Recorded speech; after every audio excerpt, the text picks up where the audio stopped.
Nesër të vinë ata që po dalin aty dhe po bëjnë një platformë tjetër. Të vinë ata që në 2013 morën goditjen më të madhe me 1 milion vota? Të vi po ajo kasë që mba Edi Rama nesër prapë? 1 milion vota nga këto që ka blerë ky zotëria, thuat? Jo, flasë 2013. 850 janë të shi, kanë rënë me 150. Prit, ku e kam problemi? E di shumë mirë se kam qënë... Por, në base ti ke qenë dhe pjesa asaj strukture, unë nuk e di, por du të themi gjë. Jo, flasë për në 2013, që u bë këmbimi i pushteteve. Ju keni qenë pjesë e opozitës në të kohë? Kam qenë pjesë e pushtetit, pavarësisht se vetë kam qenë në pushtet, por faktikisht ne merituam rënien në opozit atër.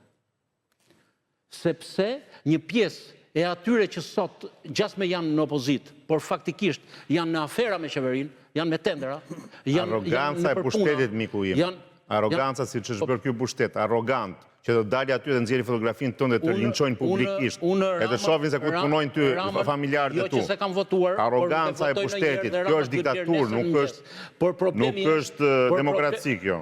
Pavarësisht emrave. Faktikisht ne në Shqipëri, po ta garantoj unë të miku im, që ne nuk ka këtu në Shqipëri s'ka demokracia në Pikërisht, edhe unë jam dakord. Thjesht u ndryshua sistemi, u lejua pluralizmi politik, por ndryshoj form, po jo përmbajtje. Janë po të njëjtit njerëz. Tashi në vitin 2026, të kesh udhëheqësin e opozitës, që ka qenë 23 vjet komunist dhe sekretar byroje, kjo nuk bën në si vend të rruzull toksor vend. Mbi të gjitha shivet dhe si shpresë e vetëm se dakord. Si shpresë e vetëm kush e shikon? Jo, shive them fatkeqësisht. Shiko, unë e kam mbështetur dhe më vjen keq që flas për presidentin dhe ish kryeministrin. Jo për Saliun, se me Saliun personalisht s'kam asgjë. Ja shpjegoj pse shifet. Shifet sepse është në krye të opozitës zyrtare pranë Shqipërisë. Nuk është se shifet se unë them shifet me dashamirësi. Unë kam një merak tjetër. Duke mbajtur atë post kyç aty me. Unë kam një merak tjetër, në qoftë se Rama ta dërgon vendin në zgjedhje. Po, do dalë të ky skenar. Pra, ju thoni që në rast që në këtë moment shkojnë në zgjedhje, shanset janë që Partia Demokratike. Ligji zgjedhore ka për 45 ditë, por po themi, do me thënë, edhe sikur ta çojë 3 muaj, me këtë udhëheqësi që ka opozita sot, ti nuk vjen pushtet prapë me Rama. Nuk e merr dot me Rama. Po 100% e me Rama. Nuk bën dot të paktën 83 mandate që ka marrë për të ndryshuar, për të bërë ndryshimet kushtetuese dhe për të bërë akoma më arrogant. As 71 nuk i bën dot më. As 71 nuk i bën dot më. Se dhe nga brenda njerëzit e tij nuk e duan më. I vetmi që ka mbetur është Taulanti, nëse do ta shohësh. Taulanti i ka mbetur se Taulanti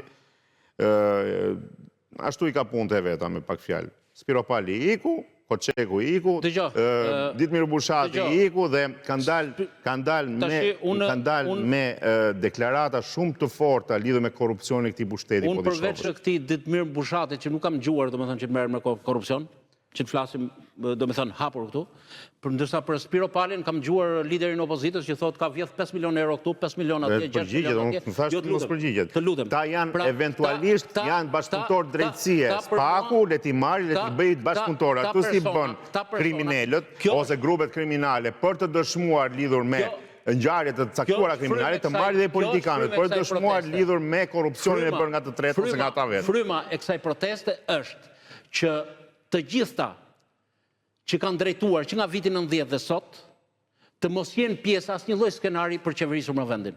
Por, me intelektual të ndershëm, që kanë administruar qoftë edhe pushtet, por me ndershmërinë e tyre, patjetër, sepse thash edhe një herë, ne nuk duhet ta fillojmë nga pika zero, por duhet t'i japim hapësirë dhe akses energjisë të sinkronizuar me kontributin dhe punën e atyre që kanë punuar për vendin për kombin. Ne duhet i kushtozojmë kësaj qeverie dhe vijimësisë së historisë së shtetit shqiptar atë që është demokracia direkte, që ti të zgjedhësh atë që e meriton për të zgjedhur, atë që ti do që të përfaqësoj.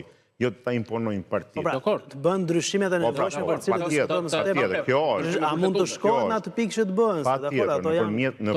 Ato gjejnë shumë. Unë i thash në fillim dhe jam shumë dakord me ty. Demokracia përfaqësuese është forma më e lartë e demokracisë. Që ti ketë të drejtën asaj vote dhe tunda të votë si një drejtë kushtetuese që unë zgjedh Ermalin sot, se mua Ermali më jep ndjesinë e një pustetari që s'do të korruptohet, ndjesinë e një pustetari që ka një platformë të tillë që mua më intereson për familjen time, për fëmijët e mi dhe për gjithë. Për sa kohë nuk kemi në atë pikë. Unë në fakt jam edhe për referendumet.